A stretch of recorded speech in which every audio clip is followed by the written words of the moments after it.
ഓം നമഃ ശിവായ. പ്രപഞ്ചനാഥനാണ് പരമേശ്വരൻ.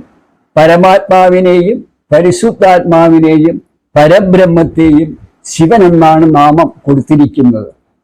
പ്രകൃതിയെ മാതാവെന്നും ശക്തിയെന്നും ദേവിയെന്നും വിളിക്കുന്നു. ജീവിതത്തിൽ നമ്മുടെ മുന്നിലുള്ള ഓരോ ദിവസവും വിലപ്പെട്ടതാണ്. എന്തെല്ലാം കാര്യങ്ങളാണ് നാം ചെയ്യുന്നത്. ഇതിനിടയിൽ കുറച്ചു സമയം ഈശ്വരന് വേണ്ടി മാറ്റിവെച്ച് നെറ്റിയിൽ ഭസ്മക്കുറി ഇട്ടുകൊണ്ട് ദുഃഖത്തിൽ നിന്നും ദുരിതത്തിൽ നിന്നും മോചനം കിട്ടുവാൻ ശിവ അഷ്ടോത്തര ശതനാമാവലി ഈ കലിയുഗത്തിൽ നാം ഓരോരുത്തരും ഏതെങ്കിലും ഒരു സമയം, ഒരു ദിവസത്തിൽ തുടക്കത്തിൽ ഏതെങ്കിലും ഒരു സമയം നമ്മൾ ജപിച്ച് നിത്യവും പറയുകയാണെങ്കിൽ നമുക്ക് അതിൻ്റെതായ ഗുണം നമ്മുടെ ജീവിതത്തിൽ ഉണ്ടാവും.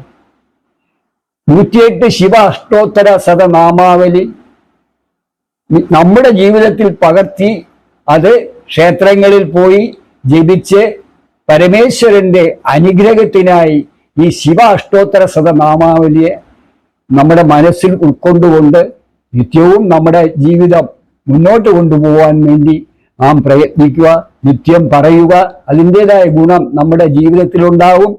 നമ്മുടെ സന്താനങ്ങൾക്കും എല്ലാം അതിൻ്റെതായ ഗുണങ്ങളും സർവ ഐശ്വര്യങ്ങളും ശിവഭഗവാൻ നമുക്ക് തരും എന്ന കാര്യത്തിൽ യാതൊരു സംശയവും. സർവം ശിവമയം, ശിവശക്തിമയം.